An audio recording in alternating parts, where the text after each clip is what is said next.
Sawadee ka! Ayan. Bagong gising no?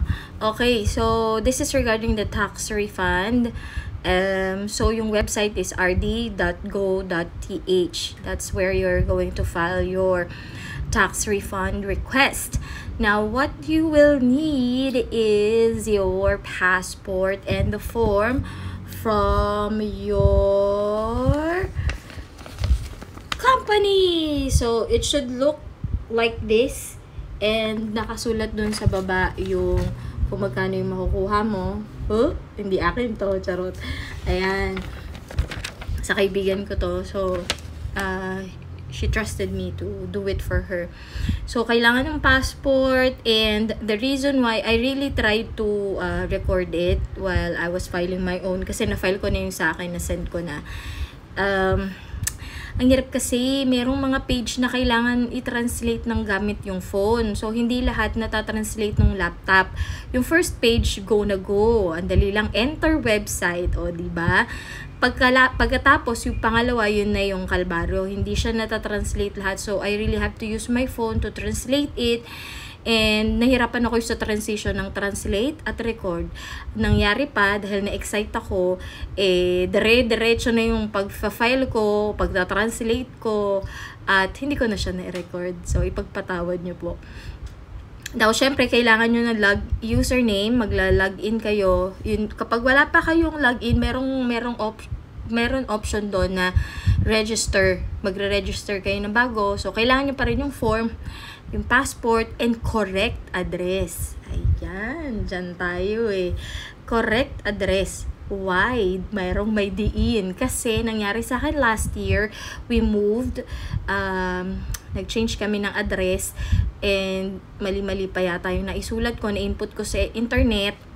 Sobrang excitement din, o diba?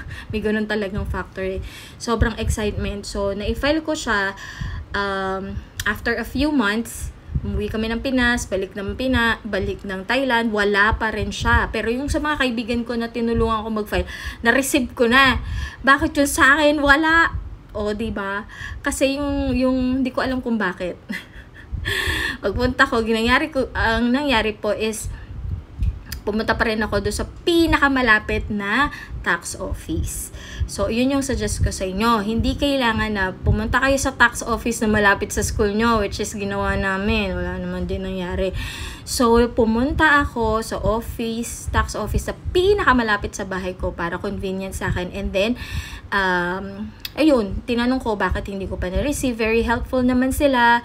And although hindi sila magaling mag-English, pero just tell them about tax refund, alam na nila yon, very aware naman sila. And then she helped me, inayos niya yung address ko, she told me the reason. So yun nga yung address ko daw, mali-mali yung pag-input. And then after a month, nakuha ko na yung sa akin. So make sure to input correct address. If you have Thai friends that can help you to fill out this information, like nahirapan ako dun sa months, sa year. Ay naku, ang year is plus 543. For example, fill out kayo ng birthday ninyo, galagay nyo plus 543, tapos yung months nila is nakapasatay. So you really have to get help, or kung expert kayo sa paggamit ng translate, so yung translate. Now,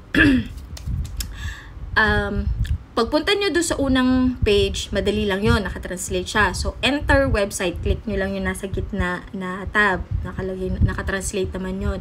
Yung pangalawa, ang pipiliin yung form doon is yung 90/91 para sa ating mga teacher na foreign. 90/91, yun ang kailangan yung form. Ipiprint nyo yun you have to print that after you fill out and after you have processed your tax refund successfully.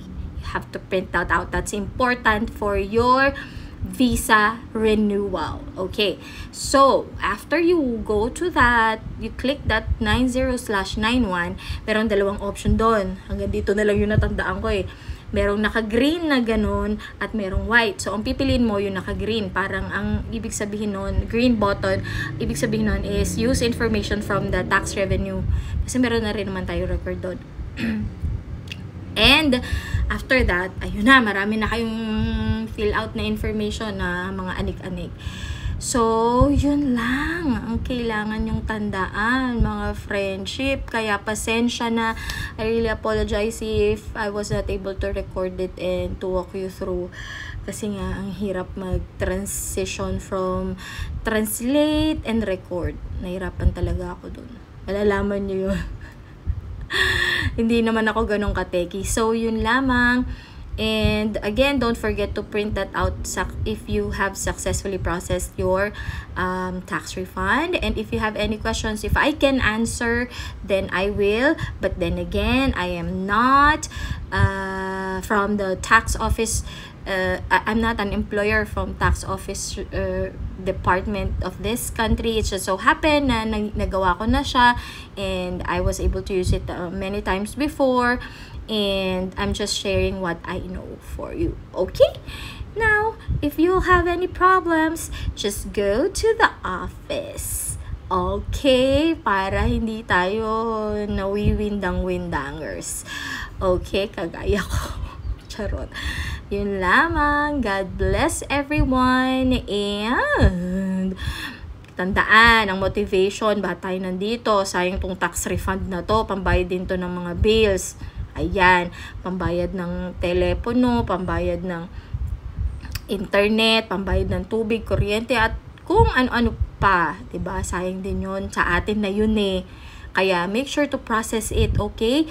Kapag hindi nyo na matanggap within 2 to 3 months, matagal na 'yon, follow up. And wag nyong iwawala yung form ninyo, ha? Keep it. If you can take photo, that's good, and reprint it or photocopy it, maglagay kayo ng ganyan-ganyan mga hanggat hindi nyo natatanggap. Tandaan nyo yan.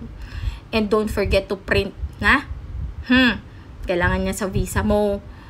Tandaan mo, pati yung password mo, huwag mong kakalimutan. Okay? Sulat mo.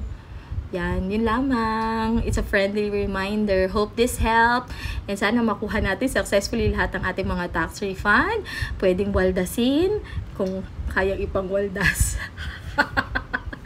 O, yun lang. Sige na. Bye-bye. God bless mga co-teachers in Thailand. Magtatagal ka pa ba dito? Tanong. Yun na yun. Bye. Sige.